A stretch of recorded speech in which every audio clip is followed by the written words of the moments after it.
እሺ ባክሽ እንዴት ነሽ? አሎ እዚህ ምን ትሰራለህ? እየጠበከኝ ነበር እንዴ? አዎ። ለምን ፈልገኸኝ ነው? በጣም ፈልጌሽ ነው። እሺ ግን አሁን አልችልም፣ እሄድበታለሁ። ችግር የለውም። ሚኪ ጋር አይደል የምትሄጂው? አብረን እንሄዳለን። አዎ ግን እንዴት አወቅ? ሄሎ ቴዲ። ስማኝ፣ ያቺ ናፍቆት ተብዬዋ ለሚኪ ምነግርህ ነገር አለ ብላ ወደሱ እየሄደች ነው። የት ነው የሚገናኙት? እዚሁ ሰፈር እየመጣች ነው። እሺ ሳትቀድመን ቀድማ አግኛት። እሺ ቻው።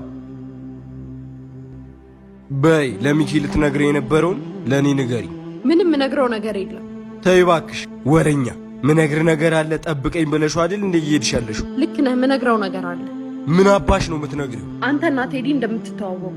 ያንን ካደረግሽ ደግሞ እንደዚያ ንቄ እገልሻለሁ። የፈለግከውን ማድረግ ትችላለህ። እንደ በፊቱ አንተን እየፈራሁ የምትለኝን ሁሉ አላደርግም። ደህናዋል። ናፍቆት፣ አንቺ ናፍቆት፣ ወይኔ ፊሽ እገልሻለሁ።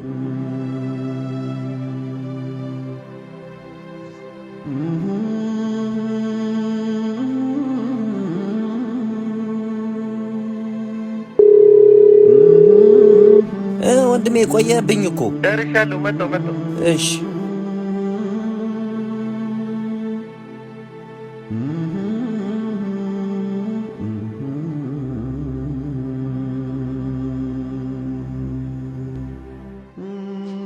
እሺ ምን ሚኪስ አለ? ልብስ ሊቀይር ሄዶ ነው። እሺ ግን አሁንም ውሸት ልትነግሪው አይደለማ? ኧረ አይደለም። እናያለን። ይኸው እንደውም መጣልሽ።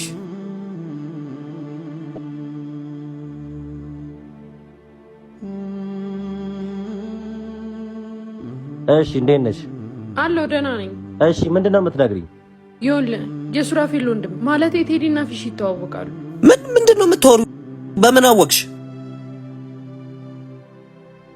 መልሽልኝ እንጂ በምን አወቅሽ? ያኔ ሱራፌል ወንድምህ እንደሆነ ያልነገርኩ ቴዲ ስለከፈለኝ ነው። ምን እያልሽ ነው? እውነቴን ነው። ቴዲ ሚኪ ወንድሜ መሆኑን ያውቅ ነበር እያልሽኝ ነው? አዎ ያውቅ ነበር። ቆይ እንዴት ነው ይሄንን የምናምንሽ? በስልክ ሳወራ ቴዲ ነበር አይደል? አዎ ነበር። ስመጣ ፊሽ አግኝቶኝ እናንተ ጋር እንደምመጣና ምነግር ነገር እንዳለ አውቆ ሊያስቆመኝ ሲሞክር ጥዬው መጣሁ። እና ቀድሞ ቴዲ ነግሮት ነው እያልሽኝ ነው? አዎ መጣ ወንድሜ። ቆይ አንቺ ይሄን አሁን እንዴት ልትነግሪኝ ቻልሽ? ከዚህ በላይ እንድትጎዳ ስለማልፈልግ ነው። ተይ እባክሽ። ታዲያ እስከ ዛሬ ለምን አልነገርሽኝ? ፊሽ እገልሻለሁ እያለ ስለሚያስፈራራኝ። አሁንስ እንደማያደርገው በምን እርግጠኛ ሆንሽ? የፈለገውን ያድርግ ብዬ እንዳልነግር ሲያስፈራራኝ ነው ጥዬው የመጣሁት። ለማንኛውም እሺ አሁን መሄድ ትችያለሽ። እሺ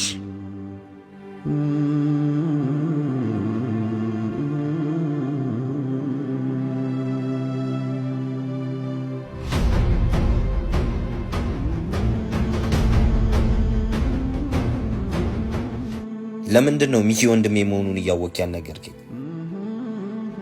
እንዴት አውቀዋለሁ? ምን እያልከኝ ነው? አቷሽ እኔና ሚኪ እንዳንገናኝ ለናፍቆት እንደከፈልካት አውቄያለሁ። አዎ ልክ ነህ። አሁን ግን አውቃለሁ አይደል እንዴ? አንድ ጥያቄ ብቻ ልጠይቅህ። ለምንድን ነው እንዳላገኘው የፈለግከው? ብነግርህም አይጠቅምህም፣ ይቅርብህ። ግድ የለህም ንገረኝ። እንግዲያውስ ለእኔ የሚገባኝ ውርስ እንዲሻማኝ ስለማልፈልግ ነው። ምንድን ነው ያልከው? አዎ ውርስ እንዲካፈለኝ ስለማልፈልግ። ምን አይነት ስግብግብ ነህ? እኔ ወንድሜን በመፈለግ ስንከራታ አንተ ስለ ውርስ ታስባለህ? እንዴት አስቻለ ወንድሜ? ወንድሜ አትበለኝ እባክህ። ምን? ለነገሩ ከአንድ ማፀን አልወጣንም። ከአንድ ማፀን ብንወጣማ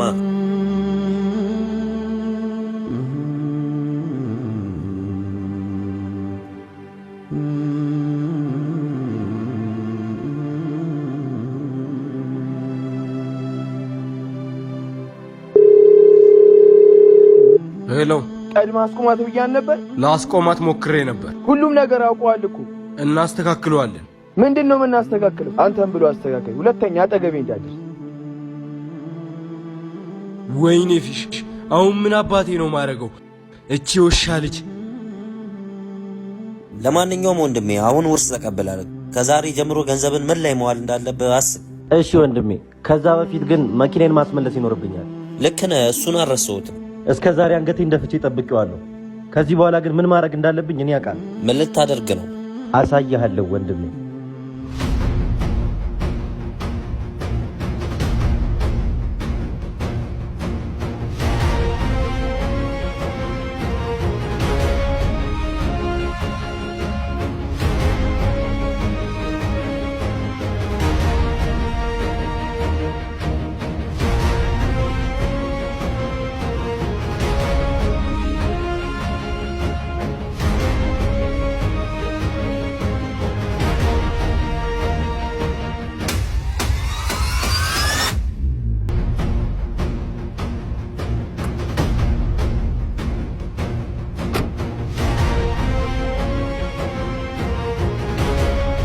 እሺ እባክህ እንዴት ነህ?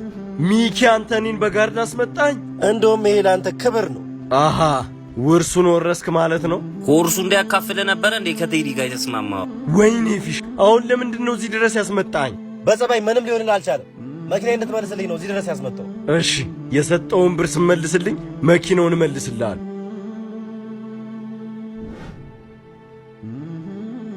ይኸው ብርህ።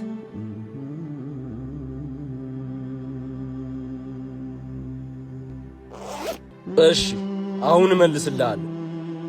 ያንን ካላደረክ ግን ብዙ ነገር እንዳረግ ታስገድደኛል። እሺ መኪናው ለኔ ምን ማለት እንደሆነ ታውቃለህ። በሊዳውን መኪናውን ይዘና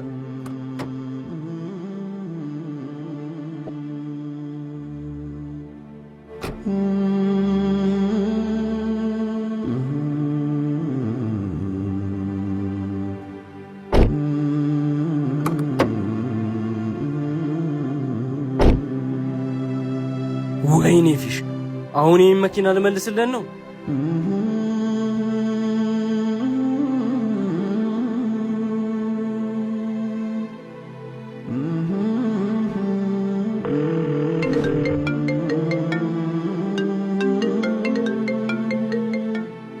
ሄሎ ሄላ፣ እንደዛ ትሹ ነገርሻቸው አይደል?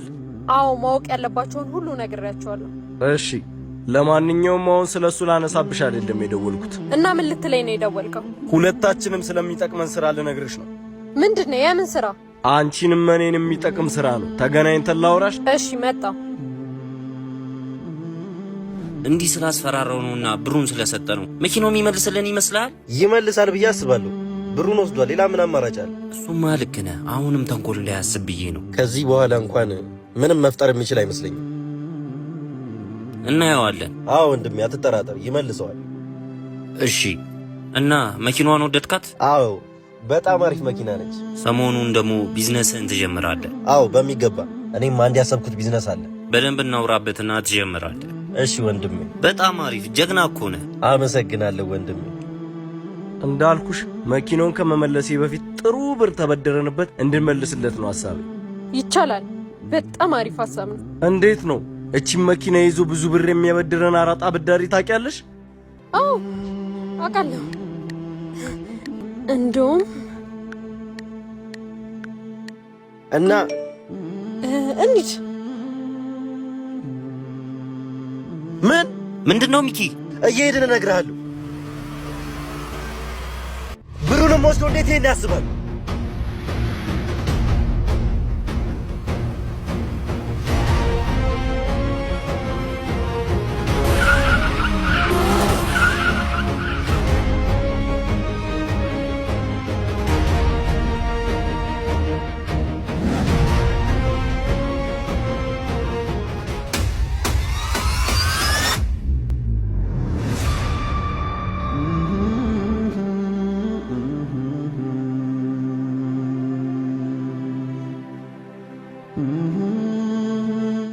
ወንድሜ አዲሱ ቤታችን እንዴት እየሄደ ነው? አሪፍ ነው። አንዳንድ ያልተሟሉ ነገሮች ነበሩ፣ አሁን ጨርሻለሁ። በጣም አሪፍ፣ በጣም አሪፍ ወንድሜ። አመሰግናለሁ። እኔ ባሰብኩት መንገድ ሳይሆን ፈጣሪ በፈቀደው መንገድ አንተን ሰጥቶኝ ህይወቴ ተቀይሯል ወንድሜ። ልክ ነው። ሁሌም ፈጣሪ ይረዳናል። በትክክል። እና ከዚህ በኋላ ስኬታማውን ሚኪ በደንብ እንደምታሳየኝ አልጠራጠርም። በሚገባ። ያለፈው ታሪኬ ለነገ እንዳልበገር ጥሩ መሰረት ሆኖኛል። ከዚህ በኋላ መውደቅ ሊኖር ይችላል። ወድቆ መቅረት ግን ሚኪ ጋር አይታሰብም። አውቃለሁ፣ እተማመንብሃለሁ። ሁሌም ከጎንህ ነኝ። አመሰግናለሁ ታላቄ። እኔ ምልህ መኪናን ከፊሽ አስመለስካትም ምን ልታረጋት አስበሃል? እስካሁን እንኳን ምንም አላሰብኩም። ወይ ለምን አሸጣት? ተው ሱሬ፣ እንደዛ አትበል። እሷን መኪና መቼም አልሸጣትም። እንዴ ለምን? የቤተሰቦቼ ማስታወሻ ነች። አውቃለሁ ግን በቃ ሱሬ፣ ስለዚህ ጉዳይ ባናወራ ደስ ይለኛል። እሺ ወንድሜ፣ ይቅርታ። አላጠፋህም፣ እረዳሃለሁ። እሺ ወንድሜ፣ በቃ ምሳ እንብላ። እባክሽ ብሩን የምጠይቅሽ ላጌጥበት ወይም ልዝናናበት አይደለም፣ ለህመሜ መድኃኒት ልገዛበት። አንተ ብር በነበረ ሰዓት አባቴ መድኃኒት አቶ ብር ስለምን ውሻ አድርገህ ነበር የመለስከኝ። ከኔ አንድ ሳንቲም አታገኙ። አንድ ያለሽኝ የቅርብ ዘመድ አንቺ ነሽ። እባክሽ አጨክኝብኝ። ተው እባክህ። ከነ ቤተሰቦች ዘመድ አንወድም ስትለው አልነበር እንዴ? ቤተሰቦች ይስጡ። የቤተሰቦቼን አቅም ታውቂያለሽ። ቢያንስ የሆነ ብር አበድርኝና ሰርቼ እመልሳለሁ። አንተ ማጭበርበር እንጂ መስራት አትችልም። ሂድልኝ ከፊቴ።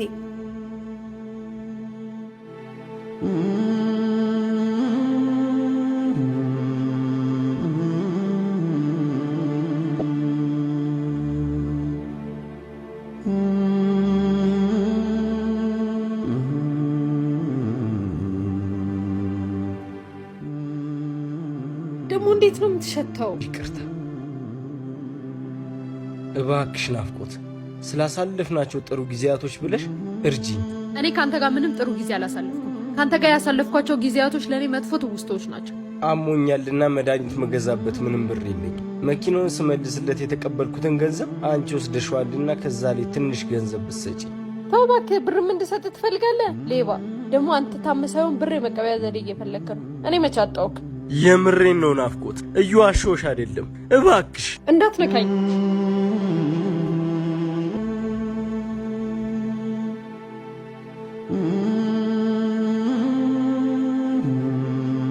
እና ወንድሜ ምሳው እንደወደድከው አልጠራጠርም። አዎ ቆንጆ ምሳ ነበር። ቀጣይ እኔ ነኝ ጋባዥ። ወደህ ነው? እና ወንድሜ አንድ ልል የምፈልገው ነገር አለ። ምንድን ነው? ያን ሰይጣን ግን በዙሪያ ሁሉ ተጠንቀቀው። ፊሽን ነው? አዎ ከሱ ውጪ ሌላ ሰይጣን የለ። እሺ ወንድሜ አታስብ፣ ራሴን እጠብቃለሁ። አዎ ተጠንቀቀው።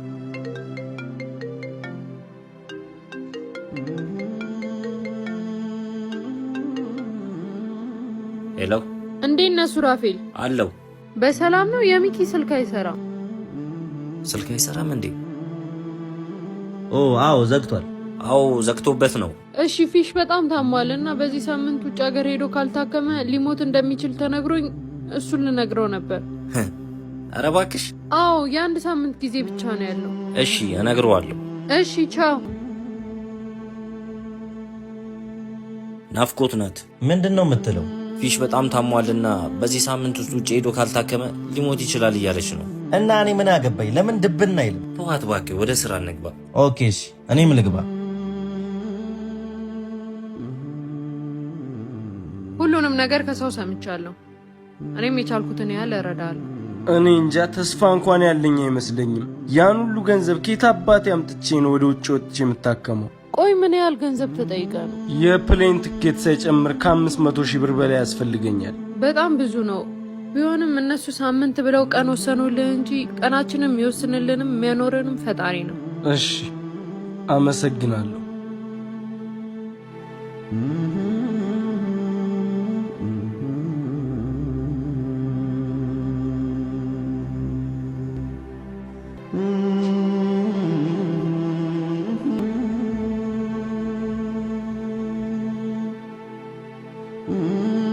በጭንቀት ቁጭ ብዬ ሞቼን ከምቆጥር ቶሎ ወደ ፈጣሪ ጋር ሂጄ ብገላገልሽ።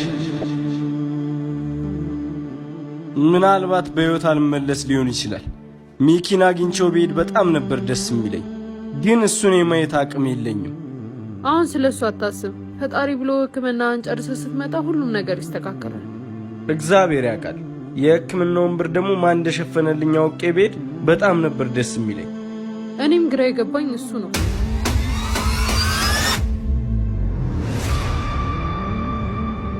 ከዚህ በኋላ ስለ ገንዘቡ አትጨነቅ። ይቅናልልን የመጣሁት። መልካም መንገድ። አመሰግናለሁ። አንቺ ነበርሽ ማለት ነው ያን ሁሉ ብር የሸፈንሽልኝ? ድሮም በእኔ እንደማጨክኝ አውቄ ነበር። እኔ አይደለሁም የከፈልኩልህ። እና አንቺ ካልሆንሽ ማን ነው? እሱን የከፈለልክ።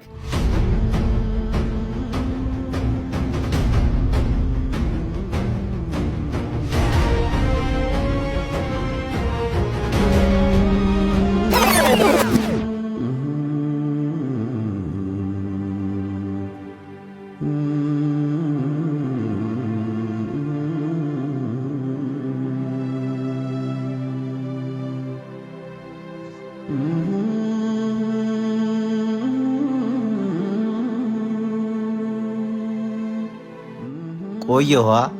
ኧረ ችግር የለውም አልቆየህም። እና እንደነገርኩሽ ስለ ፊሽ ላውራሽ ፈልጌ ነው። እሺ ምንድን ነው? እንደታመመ መቼም ታውቂያለሽ። እና ተባብረን የቻልነው እንድናረግለት ፈልጌ ነው። እኔ ምንም ላረግልህ አልችልም፣ ገንዘብም የለኝም። ስለ ገንዘቡ ችግር የለውም። በአንዳንድ ነገሮች እንድታግዥኝ ብቻ ነው የምፈልገው። እሺ በቃ